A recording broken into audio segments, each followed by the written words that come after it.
ইনি সাজু মিয়া, যাকে ঘিরে আজকের এই আয়োজন। ছেলেটি প্রচুর মেধাবী ছাত্র, ভালো একটা কলেজে চান্স পায় লেখাপড়ার জন্য, যেখানে সমাজের বিত্তবান লোকের সন্তানেরা লেখাপড়া করে। মেধাবী হলেও সাজু মা হারা সন্তান। এই সাজু বাবার অন্ধের যষ্টি, কিন্তু বাবা যক্ষা রোগে আক্রান্ত হওয়ায় সাজু পড়ে যায় মহাসমুদ্রে। একদিকে বাবার চিকিৎসা, অন্যদিকে নিজের লেখাপড়ার খরচ, কলেজের মাসিক বেতন, টিউশন ফি। কোনো কুলকিনারা খুঁজে না পেয়ে পরিচিত লোকচক্ষুর আড়ালে রিক্সা চালিয়ে কোনো রকমে দিন যাপন করত। কিন্তু এরই মাঝে ঘটে যায় এক মর্মান্তিক ঘটনা। আসুন ঘটনাটা দেখে আসি। Our identity is college student.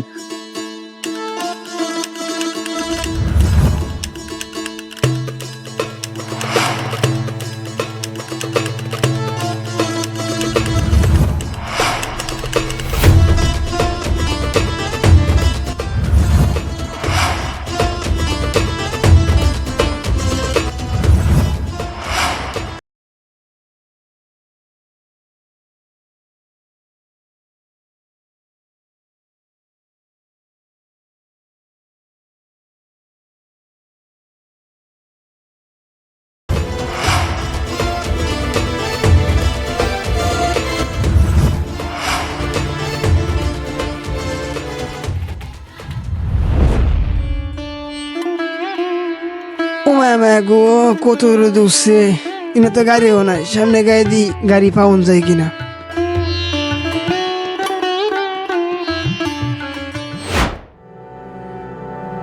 কি ব্যাপার, আজকে তো কোনো প্রকার বাস দেখতে পারতেছি না, শুধু এই অটো রিক্সাগুলো ছাড়া।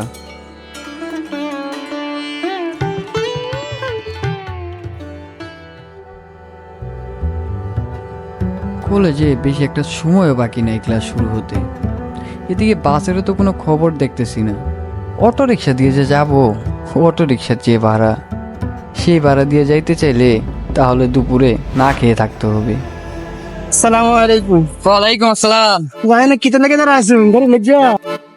তাছাড়া আর উপায় কি, কিন্তু আজকে রাস্তাঘাটে গাড়ি ঘোড়াও নাই, এদিকে আবার আমার কলেজে যাওয়ার সময় দেরি হয়ে যেতেছে। আইয়ো যে রে বসে রাস্তা মধ্যে গাড়ি ঘুরে কেন যাইছো? বাকি জানি না হতে দিনই দেশ হাতের দুশো দিচ্ছেন। আর এখন তো সামনে নির্বাচন, এটা রাজনীতি খেলা, দেশে যে ফিতা হইতেছে। কিন্তু আমার চিন্তা হলো আমাদের মতো স্টুডেন্টদের জন্য একটু ছাড় দেওয়া দরকার ছিল, তা না হলে কেমনে কি। আর আমরা কত আশা নিয়ে কলেজে যাই একটু পড়ালেখা করে শিক্ষিত সমাজে নাম লেখার জন্য।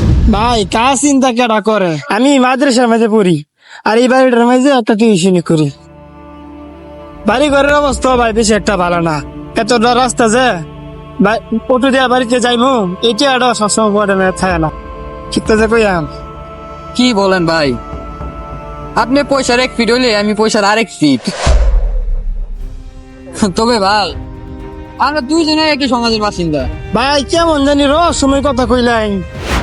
তবে যাই কই না, আমার এই ক্ষুদ্র জ্ঞানে আমি মনে করি আমরা দুজনেই কষ্টে আসছি, বুঝছুন ভাই রহস্যময় কিছু নাই, তবে আপনি যেটা বুঝছেন আমি ওইটাই বুঝাবার চাইছি।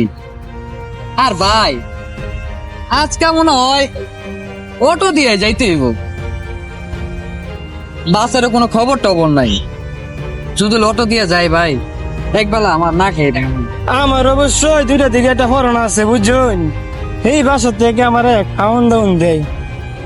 তা আমার সমস্যা হয়েছে, আমার বাবা নাই, মার আমি কষ্ট কইরা এই সংসারটা চলাই। ছোট একটা বাইরে পড়ালেখা করাই, খুব বেশি খরচ হয়ে যায় গা, তাহলে সংসারের মতো চাপ পড়ে যাবে। ভাই চাপ সবারই পড়ে, আর গ্রামে আমার অসুস্থ বাবা থাকে, যক্ষা রোগী, সারাটা দিন কাশে আর অসুস্থ থাকে সারা জীবন। আর আমি এখান থেকে কিছু পাঠালে তারপর চলতে পারে। খুব শখ ছিল শহরে পড়ালেখা করবো, তাই আইলাম শহরে। আর নদী ভাঙ্গন এলাকায় আমার বাড়ি, নদীর সাথে ভাঙতে ভাঙতে আজ আমার কপাল ভেঙে গেছে। আর যা জমি জমা ছিল তা নদীর দেওয়ার সাথে সব চলে গেছে। ভাই কলেজে পড়ুন, মায়া মায়া গো, খরচ তো কম না, কত টিয়া কই ফাইন, শুনলাম আপনি ভাবো নাকি খুব অসুস্থ।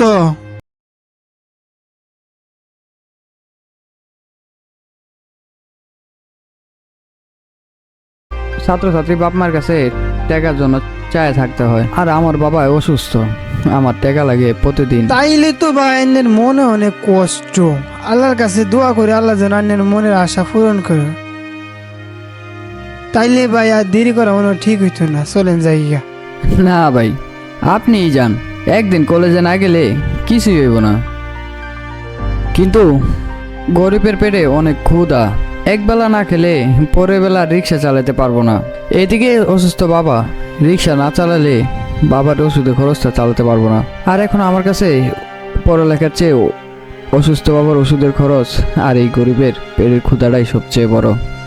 ভাই আন্নের কথা শুনে ইমোশনাল হয়ে গেছিলাম। আমার মা ভাই গার্মেন্টসে চাকরি করে, শত কষ্ট থাকলো সংসারের অভাব করে বুঝতে দেয় না, এই কষ্ট সবার সামনে প্রকাশ করে না মা। আরে আর গার্মেন্টসের যে অবস্থা,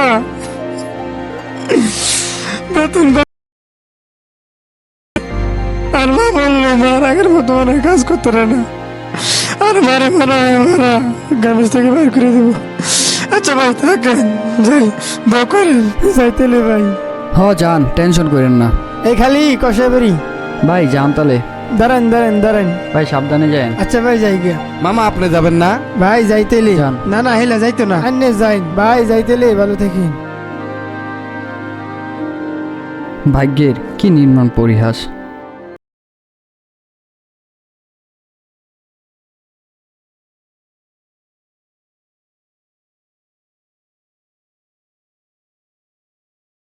কিন্তু আমার পড়ালেখা, দেশের যে পরিস্থিতি, ধাওয়া পাল্টা দেওয়া, ক্ষমতা দখলের লড়াই, আর আমার মতো কত শত স্কুল কলেজের ছাত্র আছে যারা একবেলা খাওয়া আর পড়ালেখার জন্য তীব্র আকাঙ্ক্ষা নিয়ে দিন শুরু করে। কত হাজার হাজার মানুষ আছে যারা একবেলা না কাজ করলে অন্যবেলা খাবারের ব্যবস্থা থাকে না। আসলে কি গরিব মানুষের পর্যায়ে পড়ে, নাকি ধনীদের কাছে গরিবরা কীটপতঙ্গ মাত্র?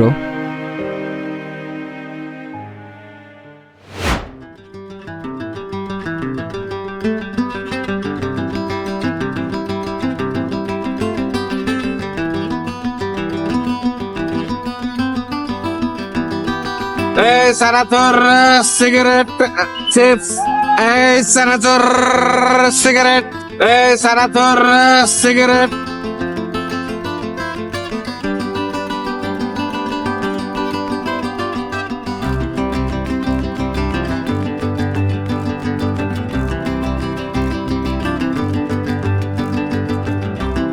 এই সানাতর সিগারেট, এই সানাতর সিগারেট চিপস, এই সানাতর সিগারেট। ওই চানাচুর আলা ভাই,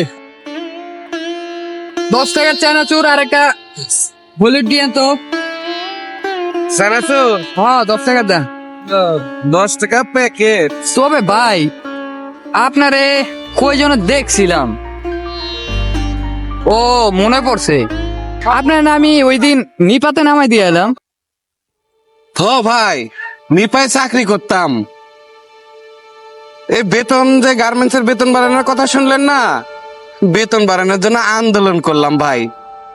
সরকার আর মালিক পক্ষ মিলে বেতনও বাড়াইলো, কিন্তু কপালে আর সুখ সইল না। সামনে নির্বাচন শুনেন নাই? এই নির্বাচনকে ভাই কি হলিউড সিগারেট দেবো? একটা বলেছেন, ওই নির্বাচনকে কেন্দ্র করে আমেরিকা ভেটো দিছে, বাইররা আর বাংলাদেশে অর্ডার দিব না। তো অর্ডার নাই, মালিক পক্ষ দেখলো অর্ডার নাই, অতিরিক্ত কর্মচারী রেখে লাভ কি? ছাঁটাইয়ের পর্যায়ে পড়ে গেছি ভাই, ছাঁটাই করে দিছে মালিক পক্ষ। চাকরি থেকে লোক ছাঁটাই করতে বাধ্য। নে এবার চানাচুর বিক্রি করে বেতন নে, কেমন লাগে দেখ। তো ভাই এই তো জীবন। ভাই আপাই কই তো একদিক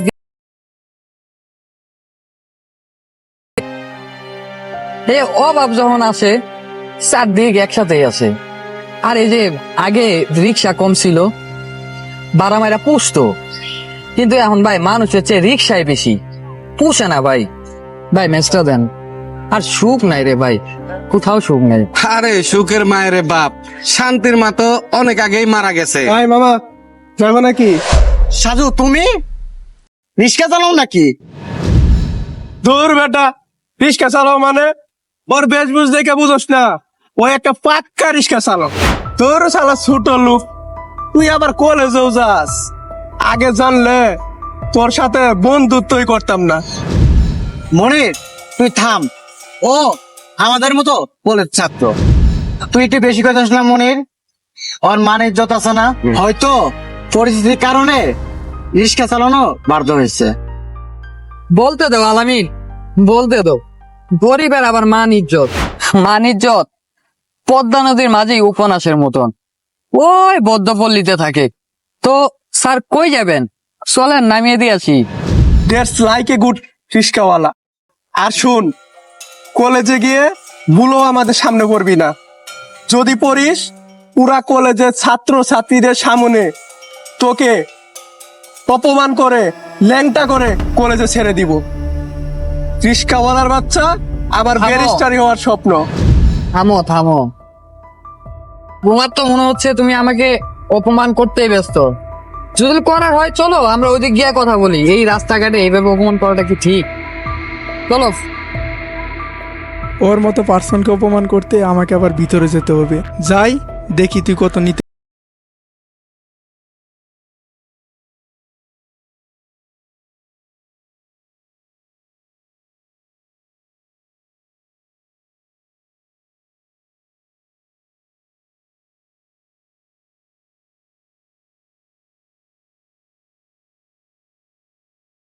আপনার পিস পিস ঘুরে লাগবে আমার। আরে ভাই আসেন আসেন। দূর, ভাল লাগে না। আমার ব্যবসা রয়েছে, এই কয়টা চিপস নিয়ে বিক্রি করলেই আমার সংসার চলবো। তোকে অপমান করার জন্য কি আমাকে আরো ভিতরে যেতে হবে? তুই জানিস না এই এলাকার এমপি আমার বাপ। মনে থাম, স্বপ্ন দেখার অধিকার সবারই আছে, তাই বলে অন্যজনের স্বপ্ন দেখার অধিকার তুই কেড়ে নিতে পারিস না। ভাইজান, কিছু মনে না করলে আপনাদের কথায় আমি একটু ইন্টারফেয়ার করি। আমি গার্মেন্টসে চাকরি করতাম, তাই বলে ভাইবেন না আমি অশিক্ষিত। আজকে ভাগ্যদোষে ও যেমন রিক্সা চালায়, আমিও গার্মেন্টসের চাকরি বাদ দিয়ে রাস্তায় চানাচুর বিক্রি করি। আপনি বললেন না আপনার বাপ রাজনীতি করে, আপনার বাপ রাজনীতি করতে পারে। আপনার বাবার হয়তো অনেক টাকা আছে, আপনি কলেজে পড়েন, কলেজ স্টুডেন্ট। ওর বাবার টাকা নাই, কিন্তু ও আপনার কাতারে, ও রিক্সা চালায়, যাই করুক না কেন ও লেখাপড়া করতেছে। এত অহংকার কোথায় থেকে আসে আপনার?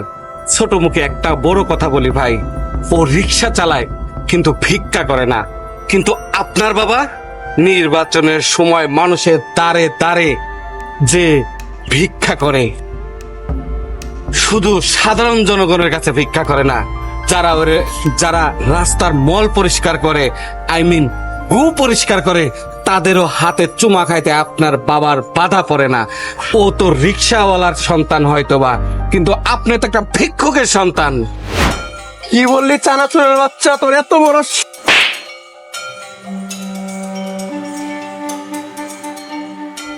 ভাইজান, একটা কথা মনে করে রাখবেন, জনগণ সফল ক্ষমতার উৎস এই গণতন্ত্র দেশে। আজকে আপনার বাবার টাকা আছে, আপনার বাবা রাজনীতি বললে আমার মতো একটা লোকের গায়ে আপনি হাত তুললেন।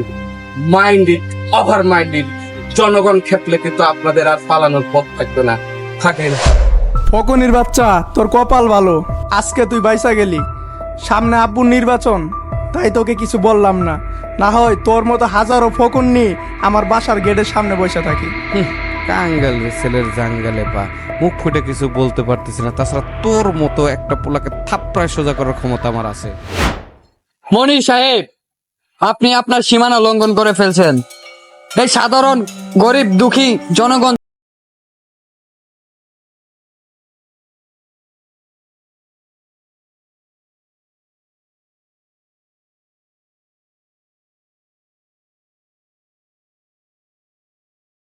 চেয়ারটাও থাকবে না, তাই সাধারণ জনগণ খেপার আগে আপনি এখান থেকে চলে যান। চলো তো, আর মাথা গরম করি লাভ নাই। আর সাজু, আমি তোমার সাথে পরে দেখা করবো না, আর তুমি কিছু মনে করো না। ও কিছু মনে করলেই কি আর না করলেই কি, আমার কি কিছু কাটা যাবে? কান খুলে শুনে রাখ, সামনে নির্বাচন, তাই তোকে আর ওই চানা চোরালার বাচ্চাকে কিছু বললাম না, না হয় তোদের দুজনকে আমি দেখে নিতাম। মনির, ভালোই বলেছ, অহংকার পতনের মূল।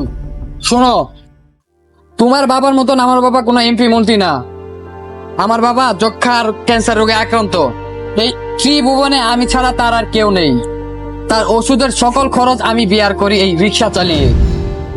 তোমার মতন সোনার চামচ মুখে নিয়ে জন্ম হয়নি ঠিকই, কিন্তু তুমি আর আমি একই পরিচয়, সেটা হলো আমরা কলেজের ছাত্র। বাপের টাকা থাকলেই ছাত্র হওয়া যায় না, ছাত্র হইতে হলে মেধা লাগে, মেধা মেধা। আর শোনো, বাপের টাকা থাকলে তোমার মতন অসভ্য জানোয়ার হওয়া যায়, কিন্তু ছাত্র হওয়া যায় না। আর তুমি আর আমি একই কলেজের ছাত্র। It is clear mister Monir, go and take rest, don't forget forever. Our identity is college student, so remember it. কাঙ্গালে ছেলের আবার জাঙ্গালে পা, কোন এক আর কোন বুধাই আইছে ঢাকা শহরে, খালি শার্ট পুতাম নাই।